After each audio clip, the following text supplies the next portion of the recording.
Hello from Disneyland. I just pulled into the Toy Story lot and I'm here to have a Sunday fun day. I'm here having a solo day today and looking forward to just kind of doing my own thing and sharing some of my solo tips with you. So let's go.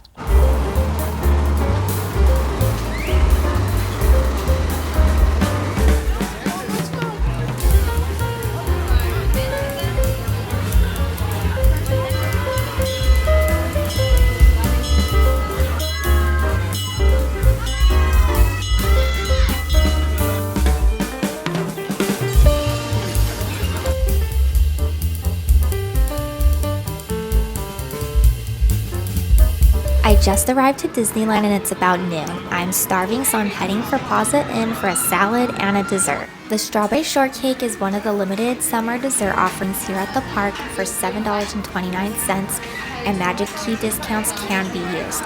It includes pound cake with strawberries, whipped topping, and strawberry sauce.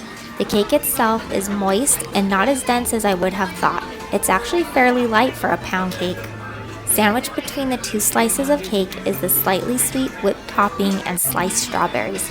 There is a slightly tart strawberry sauce drizzled on top and on the plate for dipping. I love a good strawberry shortcake dessert, and this did not disappoint, even if it's not a traditional shortcake. I actually really liked it and would 100% recommend. So my first tip is don't be afraid to come to Disneyland solo. I think a lot of people get self-conscious and think people are looking at them when they're there solo, or I don't know, maybe thinking oh my gosh, how sad this person's there by themselves. But honestly, people are way more into their own experiences here at Disneyland, so they're not paying attention to you and what you're doing and thinking about you being solo.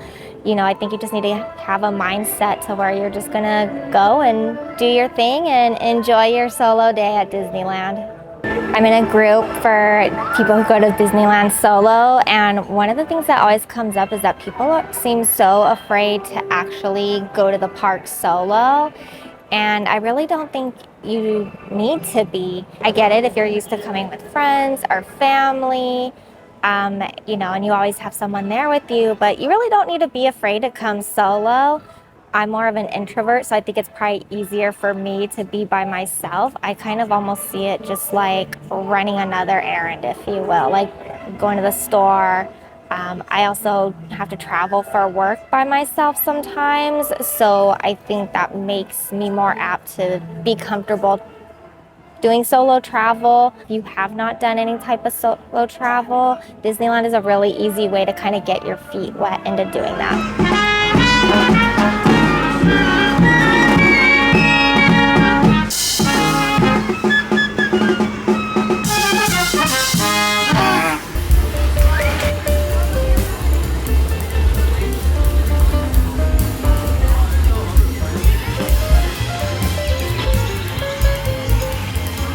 I headed over to Toontown to take a ride on Roger Rabbit's cartoon spin, which is one of my favorites. I loved Who Framed Roger Rabbit when I was a kid. The last few times I've come to the park, this ride has either been temporarily closed or the line was just too long. It was a quick wait today, so I jumped in. The queue itself is super visual and the ride is so fun, although I'm definitely not a spinner.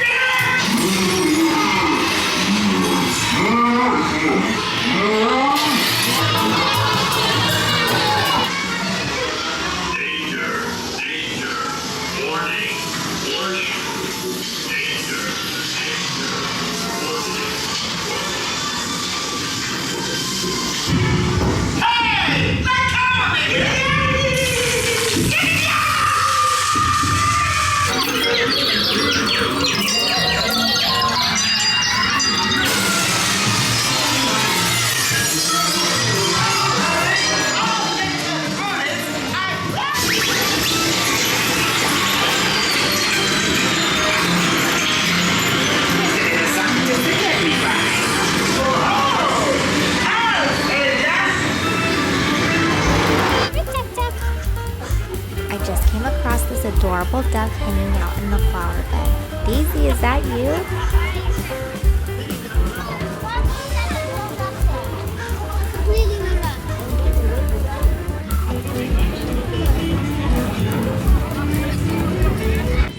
when it comes to solo days. My second tip is to have a stress-free, relaxing day.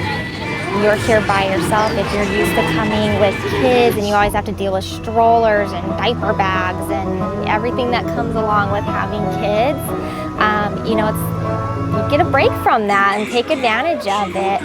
It's great to come solo and just kind of do your own thing, go where you want to go, ride the rides you want to go, or not even ride any rides at all. Maybe you just want to go eat all the different foods, or you want to take your time in the stores. You can set up your day how you want, which is awesome.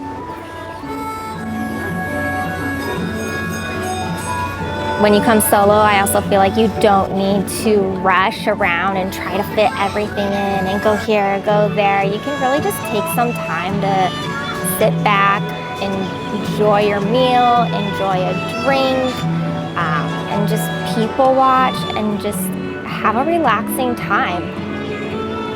I think with Disneyland and any vacation, really, we try to pack so much into the experience that, we forget to actually have a good time and relax and just take it easy. And, having a solo day, you're able to do that. I heard that Deadpool and Wolverine are over at DCA, so I'm gonna pop over there to see if I can catch story time with Deadpool.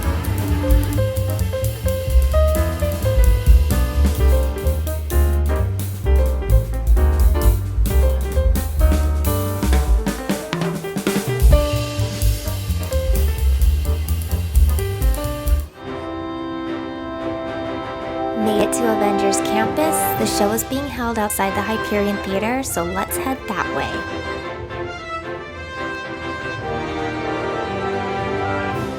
Theater. Really? I feel like if you wanted to be a showman, you could be the greatest.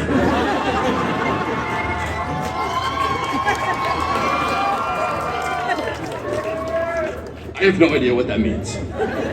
Okay, well, I guess I've clearly touched a nerve.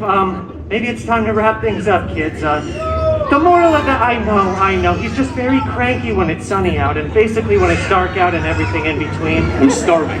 Okay, well, the moral of that story, children, is, don't open your door to strangers, because they might just be a creepy old witch who will enchant your entire home and everyone and everything in it just for not letting them in.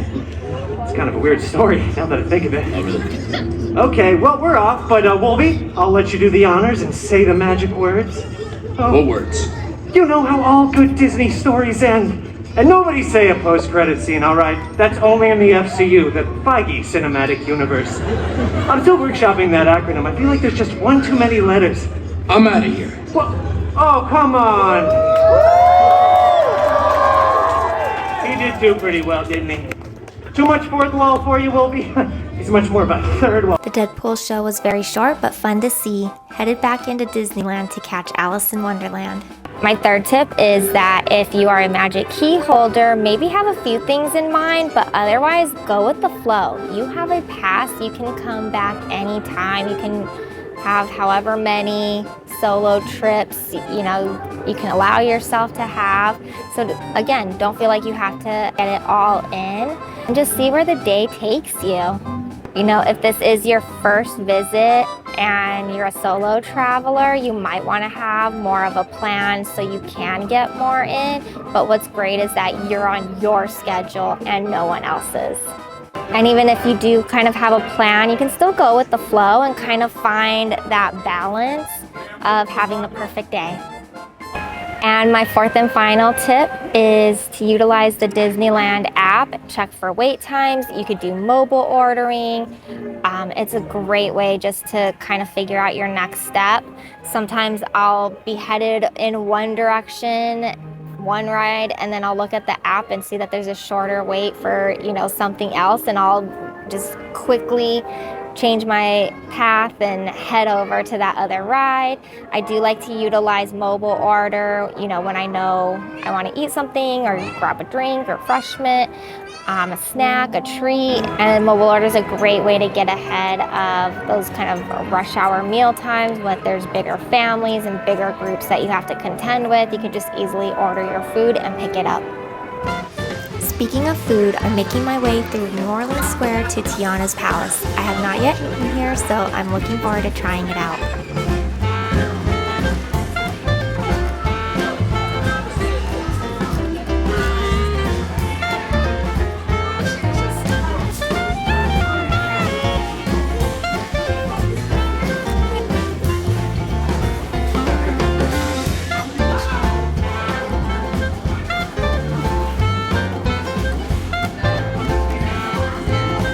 First up is the lavender lemonade that I've been wanting to try for a few weeks now. This is a seasonal summer offering for $5.99. Magic key holder discounts may be applied.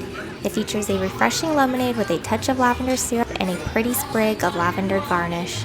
The color is gorgeous, especially when stirred and mixed. This was super refreshing and totally hit the spot. For my entree, I picked the house gumbo featuring braised chicken and Dewey sausage and heirloom rice for $17.49, and again, pass holder discounts may be applied. It's not New Orleans gumbo, but it's a hearty offering with good flavor and is a meal I would order again. I like that it had a bit of a kick but wasn't overly spicy. I think this would be really good on a chilly fall or winter day. For dessert, I grabbed a lemon house-filled beignet, which features a lemon icebox pie filling and is topped with lemon glaze. Each beignet is $4.99. This item has received some hate online. I get that it's not typical Mickey beignet, but I thought that it was delicious. I love pretty much anything lemon. The glaze was a perfect blend of sour lemon and sweet, and the filling was creamy with the soft taste of lemon. I will be back for more.